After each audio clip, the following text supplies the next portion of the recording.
Welcome back to Story-Based English. Today, we're diving into one of the most controversial political stories of our time.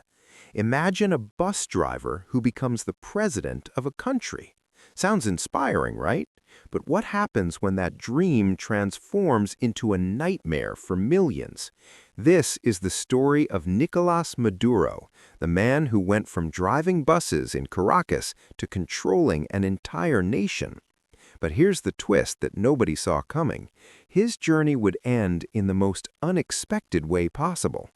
Before we get to that shocking finale, let me take you back to where it all began. In the 1980s, young Nicolás was just an ordinary guy working as a bus driver in Venezuela's capital. He had dreams, but probably not the kind that involved presidential palaces. Little did he know that a chance encounter would change his life forever. And that encounter? Well, it involved a man who would become one of Latin America's most influential leaders. That man was Hugo Chavez. In the early 1990s, Maduro joined Chavez's political movement, and this is where our story takes its first dark turn. Maduro wasn't just a supporter. He became Chavez's most loyal follower, his right hand, his successor in waiting. When Chavez died in 2013, something interesting happened. The bus driver was about to inherit an empire. But here's what makes this story truly fascinating. Maduro didn't have Chavez's charisma, his military background, or his connection with the people. Yet somehow, he managed to grab power and hold on to it for over a decade. How did he do it? The answer involves tactics that would make your skin crawl. Maduro quickly learned that staying in power wasn't about being loved, it was about being feared. He watched as Venezuela, once the richest country in Latin America, with the world's largest oil reserves, began its descent into chaos. But wait, because what happened next reveals the true nature of his regime. By 2015, the cracks were showing. Supermarkets had empty shelves. People were starving. Inflation was skyrocketing at rates the world had never seen before. A cup of coffee that cost 450 bolivars in the morning could cost 1,000 bolivars by afternoon. Can you imagine that? Your money losing value by the hour? But instead of fixing the economy, Maduro did something that dictators throughout history have always done.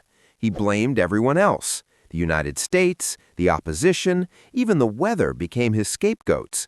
And when people started protesting in the streets, demanding food, medicine, and freedom, Maduro's response was brutal. He unleashed his security forces on his own people. Thousands were arrested, hundreds were killed, and torture became a common tool of intimidation. But here's the thing that kept him in power despite all this suffering, and it's something you need to understand about dictatorships. Maduro built what experts call a survival network.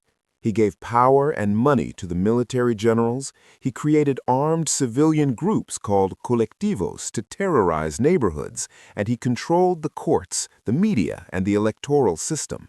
Every institution that should protect democracy became a weapon to destroy it. In 2018, he held an election that the international community called a fraud. The opposition wasn't even allowed to participate fairly. But Maduro declared victory anyway and continued his rule. Meanwhile, something heartbreaking was happening at Venezuela's borders. Over 7 million Venezuelans, that's almost 25% of the entire population, fled their country. They walked for days, crossed dangerous rivers, left everything behind just to escape the nightmare that Venezuela had become. Families were separated, children grew up in foreign lands, and the Venezuelan diaspora became one of the largest refugee crises in the Western Hemisphere's history. Yet Maduro remained in his palace, denying reality. But the world was watching, and patience was running out. The United States imposed sanctions, trying to pressure Maduro to step down. Europe refused to recognize his government.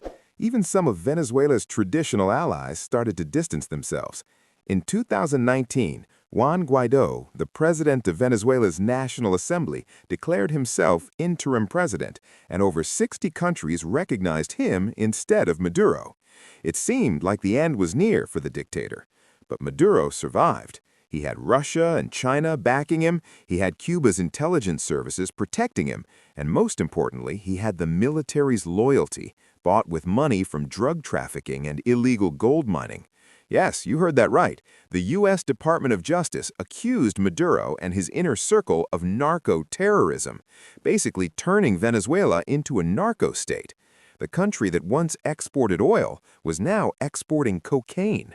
But even with all this international pressure, Maduro held on. How much longer could he last? The answer came in a way nobody fully anticipated, and it involves the return of a very familiar face to American politics.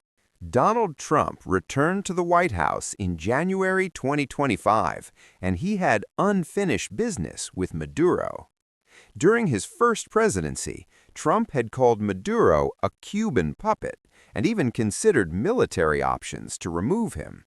Now, with a second chance at the presidency, Trump made it clear Maduro's days were numbered. The pressure intensified like never before.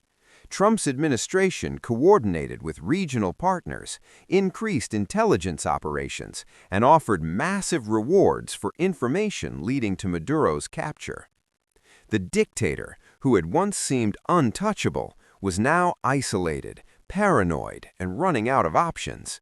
His allies were abandoning him, his inner circle was crumbling, and even some military generals were secretly negotiating their own exits. Maduro tried to project strength, appearing on state TV with defiant speeches, but behind the scenes, he was planning escape routes. Would he flee to Russia, to Cuba, or would he fight to the bitter end? The tension was building, and the world was watching Venezuela like never before. Then came the news that shocked the world. In what U.S. officials called Operation Free Venezuela, a coordinated effort between the DEA, CIA, and regional allies led to Maduro's capture. The details are still emerging, but reports suggest that Maduro was attempting to flee the country when he was intercepted. Some sources say he was heading to a private airstrip.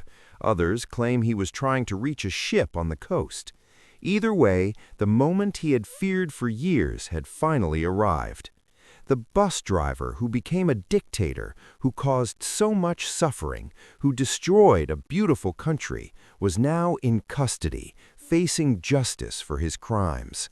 Photos emerged of Maduro being transported by U.S. authorities, and Venezuelans around the world erupted in celebration. In Caracas, in Bogota, in Miami, in Madrid, wherever Venezuelans had fled, people took to the streets with their national flag, crying tears of joy and relief. After years of darkness, there was finally hope. But the question remained, what happens now to Venezuela? Can a country so broken be rebuilt? Maduro's capture marks the end of a tragic chapter, but also the beginning of a long road to recovery. Venezuela will need to rebuild its economy, heal its social wounds, and restore its democracy. Millions of Venezuelans who fled will face the difficult decision of whether to return home or stay in their new countries. The scars of dictatorship run deep, and healing takes time. But if there's one thing this story teaches us, it's that no dictator, no matter how powerful they seem, can suppress the human desire for freedom forever. Maduro learned what tyrants throughout history have learned, that power built on fear, corruption, and lies eventually collapses. Now he'll face trial for narco-terrorism, crimes against humanity, and corruption. The bus driver's journey has come full circle, but instead of driving Venezuela forward, he drove it into the ground. And remember this powerful truth. A nation can survive its fools, but it cannot survive those who choose tyranny over freedom. The price of liberty is eternal vigilance, and sometimes justice delayed is not justice denied. It's justice waiting for the right moment to strike. Thanks for learning with Story-Based English today. Remember to subscribe and practice the vocabulary from this story. See you in the next one.